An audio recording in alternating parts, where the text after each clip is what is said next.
Hello friends, good morning. আজকে কিন্তু অনেক সকাল সকাল আমরা উঠে গেছি। আমার আগে শুনে উঠে গেছে। আসলে কি বলতো, ও ঘুমাতে ঘুমাতে না স্বপ্ন দেখেছিল, দিয়ে ঘুম থেকে উঠে গেছে। তো যাই হোক, চলো বন্ধুরা, এখনো মুখ ধুইনি।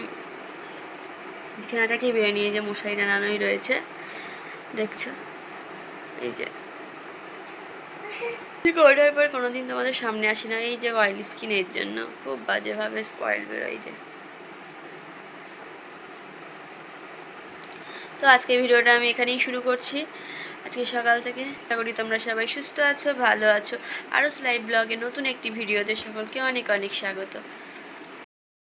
শুনুকে সকালবেলায় উঠে খাইয়ে দাইয়ে দিয়ে তারপর আমি খুব ফ্রেশ করে নিয়ে তারপর আমি চলে এলাম একটু বিস্কিট আর চা কিন্তু নিইনি, এটা কিন্তু জল দিয়ে আমি বিস্কিট খাচ্ছি। জানো, আমি কিন্তু চা সেরকমভাবে খাই না, খুব কম খাই। তো সোনা বাবা এখন ঘুমিয়ে গেছে, আবার আসলে সকাল সকাল উঠে গেছে, তো এত সকাল সকালও ওঠে না। এখন কটা বাজছে? 9টা বাজছে। আর কি বলো তো, ও না বেশি মানে সকাল সকালও খায় না এরকম, সেই জন্য ওকে অল্প করে খাইয়ে দিলাম, উঠলেই আবার খাওয়াতে হবে। তো যাই হোক, তো চলো।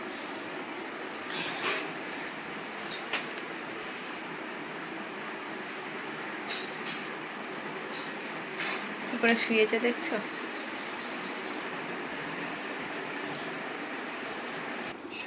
চলো, আজকে সব কিছুর মধ্যে কি বলতো, কালকে থেকে না বেশ রোদ্দুর হচ্ছে, মানে ভালো লাগছে।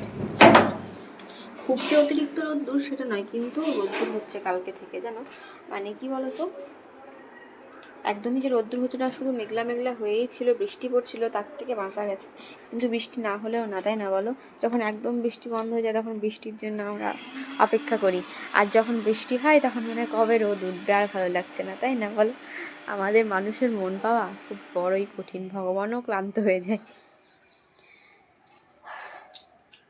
দেখতেই পাচ্ছ রোদ উঠছে ঝলমলিয়ে, সকালবেলায় রোদ ভালোই, তাই না বলো? তো দেখলে সোনা বাবা ঘুমিয়ে গেছে। কী বলতো বন্ধুরা, তোমাদের সাথে একটা ইম্পর্টেন্ট একটা কথা শেয়ার করি। আসলে তোমরা যদি জানো তাহলে আমাকে প্লিজ, কেউ যেই দেখো না কেন, তো প্লিজ আমাকে কমেন্ট করে জানিও। হ্যাঁ, আমি এটা তোমাদেরকে ভীষণ ইম্পর্টেন্ট একটা জিনিস দেখাই। দেখো আমাদের এই টগর গাছটা, জানি না হঠাৎ করে এই পাতাগুলো দেখো কেমন হয়ে যাচ্ছে, বুঝতে পেরেছো তোমরা? এই যে দেখো, এই যে কেমন কেমন মানে দুই একটা আধখানা, তারপর আবার মরা মরা এই যে ভাব, বুঝতে পারছো? এই যে দেখছো এরকম টাইপের চারিদিক, কেন হচ্ছে বুঝতে পারছি না। তো মানে কিভাবে ঠিক হবে একটু কেউ জানলে জানিও কিন্তু অবশ্যই। হ্যাঁ, আমাদের থোপা জবাটা কেমন ফুটেছে, অনেকগুলোই কিন্তু ফুটেছিল, কিন্তু মা ঠাকুরকে জল দিয়েছে, তো সেই জন্য নেই, একটাই আর পড়ে আছে।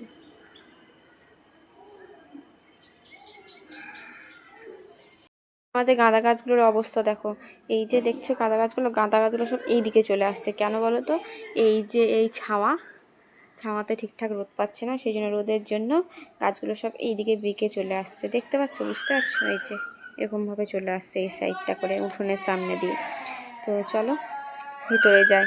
আজকে না মনে হয় লুচি বানাচ্ছে মা, চলো দেখি। বানানো হয়েও গেছে, কমপ্লিট। রোদ করেছে, অনেকদিন থেকে ভাবছিলাম যে জামা কাপড়গুলো রোদে দিতে হবে, মানে রোদে দেওয়াই হচ্ছিল না।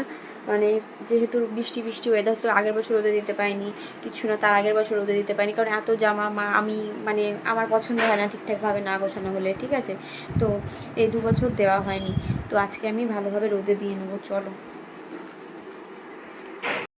এখানে আমি জামা কাপড়গুলো বাইরে বের করে নিচ্ছি রোদে দেওয়ার জন্য। আর তোমাদেরকে বললাম না যে আমি 2 বছর থেকে আমি দিতে পারিনি রোদ্রে, কারণ হচ্ছে আমার বিয়ের পরেই আমি আর শুনু পেটে আসি, সেজন্য প্রেগনেন্সি অবস্থায় আমি আর এগুলো রোদে দিতে পারিনি, কারণ এগুলো গোছাতে যেতে পারবো না, আর আগের বছরে সম্ভব হয়ে ওঠেনি। আর কি বলো তো, মা যদি দিয়ে দেয় যেভাবে গোছাবে আমার পছন্দ হবে না, আমার নিজের মতো করে রাখতে, নিজের মতো করে গুছিয়ে রাখতেই ভালো লাগে। তো আর কেউ মানে সেরকমভাবে না হলে না আমার পছন্দ হয় না ঠিকঠাক। তো যাই হোক, তো সেই জন্য হয়ে ওঠেনি। আর এখন আমি বাইরে চলে এসেছি একটু রোদ্রে দেওয়ার জন্য। জানো, একবার করে মনে হচ্ছে যদি রোদ চলে যায় বৃষ্টি পড়তে শুরু করে, এরকমই তো হচ্ছে, তাই না বলো? তো চলো, এগুলো সব রোদে দেওয়া প্রায় হয়ে এসেছে বলতে কি, এই যে দেখো সব আমি রোদে দিয়ে দিয়েছি। এদিকে আমার জামা প্যান্ট সব রোদে দেওয়া হয়ে গেছে।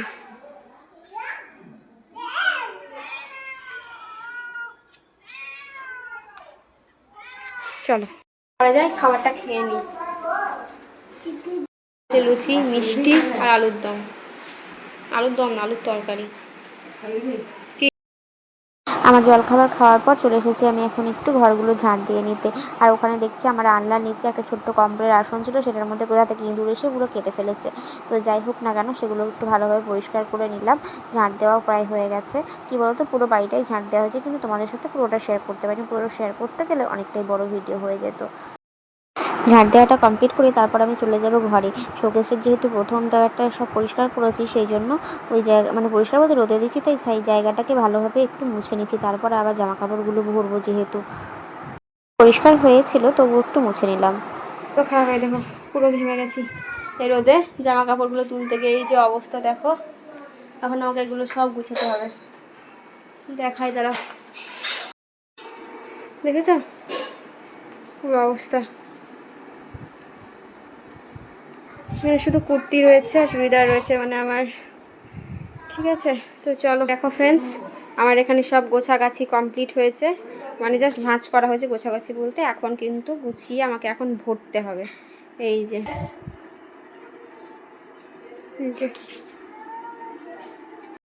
আমার সব কিন্তু গোছানো কমপ্লিট হয়ে গেছে।